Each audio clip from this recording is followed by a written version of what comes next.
Setelah PKI melakukan berbagai tindakan terhadap ulama, kemudian TNI datang menyelamatkan negeri ini dengan merebut kembali kedaulatan Republik Indonesia.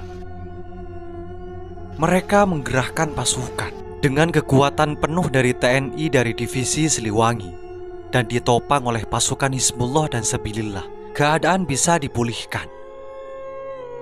Mengingat kekuatan PKI yang telah sedemikian kuat dan menyebar yang meliputi kawasan Jawa Timur dan Jawa Tengah, maka pasukan pemerintah harus bekerja keras dan cepat.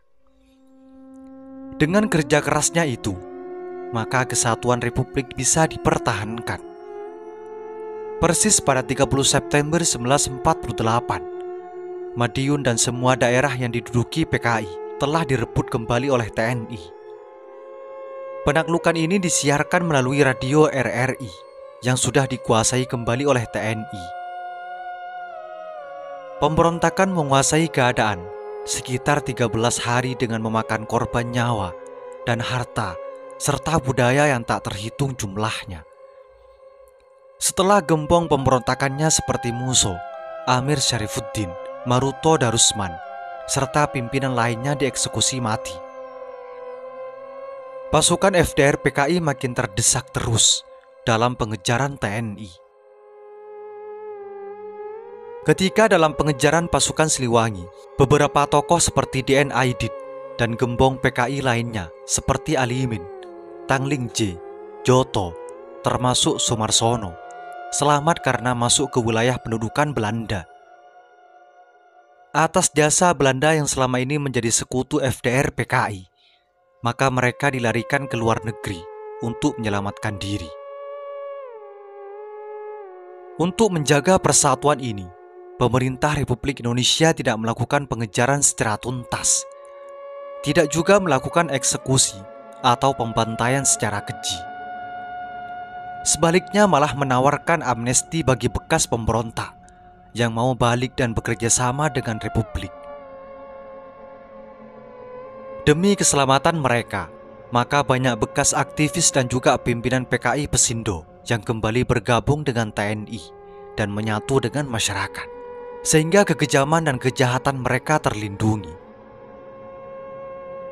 Kebijakan Republik yang hati-hati dan lunak dengan tidak melarang dan membubarkan PKI itu memberikan peluang besar bagi PKI. Hanya pimpinannya saja yang ditangkap, ada yang dibunuh dan diadili, tetapi partainya tidak dibubarkan. Kebetulan yang ditangkap hanya para tokohnya, sementara kadernya masih bebas berkeliaran. Maka berbagai manuver dan sabotase tetap dilakukan.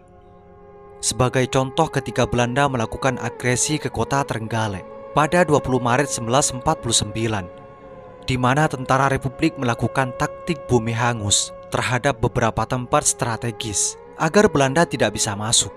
Tentu saja tidak termasuk masjid. Ketika TNI telah keluar dari kota dan bertempur di perbatasan, kesempatan itu digunakan oleh para kader PKI Pesindo yang masih berkeliaran, bahkan menyamar sebagai pejuang itu untuk menghancurkan simbol umat Islam yang paling utama, yaitu Masjid Agung. Masjid Agung Trenggalek, masjid bersejarah kebanggaan rakyat Trenggalek secara keseluruhan karena kemegahannya, yang dibangun oleh Bupati Trenggalek Sumetrono pada tahun 1743 atas restu dari Sunan Pakubuwono II, Raja Kartasura.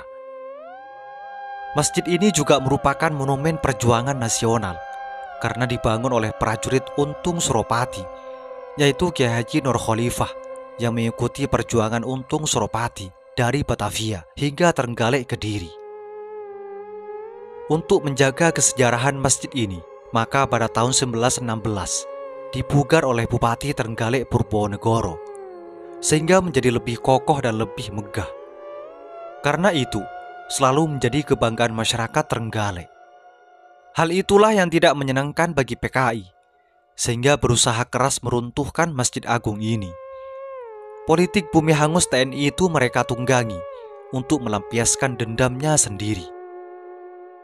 Niat itu dilaksanakan PKI dengan penuh kesungguhan, walaupun umat Islam gigih menentangnya terutama imam masjid sendiri, yaitu Kiai Haji Yunus.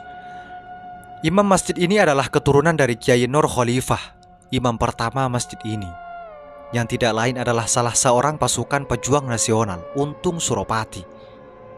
Karena itu Kiai Yunus ini memiliki keberanian seperti kakeknya sebagai seorang prajurit pejuang kemerdekaan. Karena itu, Kiai Yunus ini walaupun telah beberapa kali dipaksa dan telah diultimatum, tetapi tidak beranjak dari mihrab masjid. Sementara PKI telah menyiapkan belasan jerigen bahan bakar, serta telah menempatkan dinamit di bawah seluruh tiang masjid yang kokoh yang siap diledakkan. Bertepatan dengan jam 12 tengah malam, akhirnya Kiai Haji Yunus diseret keluar masjid dan dicampakkan ke halaman.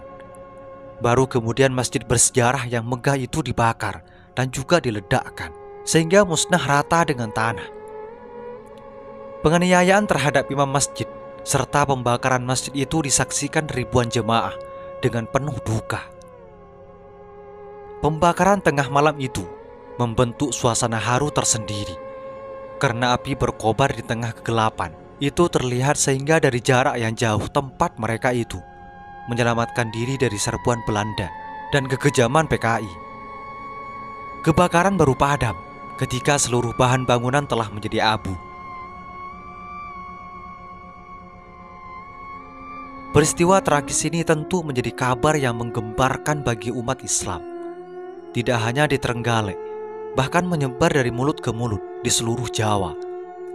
Berbagai peristiwa perampokan, penganiayaan, bahkan pembunuhan yang dilakukan pada ulama dan pengasuh pesantren, ditambah lagi dengan pembakaran Masjid Agung itu, betul-betul melukai ketenangan masyarakat Islam dan menjadi peristiwa yang traumatik yang tidak pernah terlupakan, dan menjadikan umat Islam melakukan kewaspadaan yang sangat tinggi terhadap ulah PKI.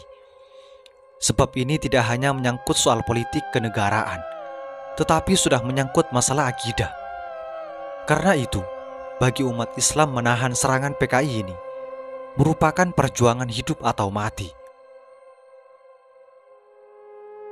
Peristiwa tragis yang terjadi di berbagai tempat itu terus diingat bahkan disebarluaskan melalui berbagai forum seperti pengajian, forum diskusi, forum silaturahmi, termasuk obrolan bebas di serambi masjid atau di warung kopi, sehingga tertanam menjadi kesadaran masyarakat tentang bahayanya PKI dan keharusan mereka untuk melakukan pencegahan terhadap perkembangan PKI yang siap menumpahkan darah terhadap siapa saja yang berbeda dengan ideologi mereka.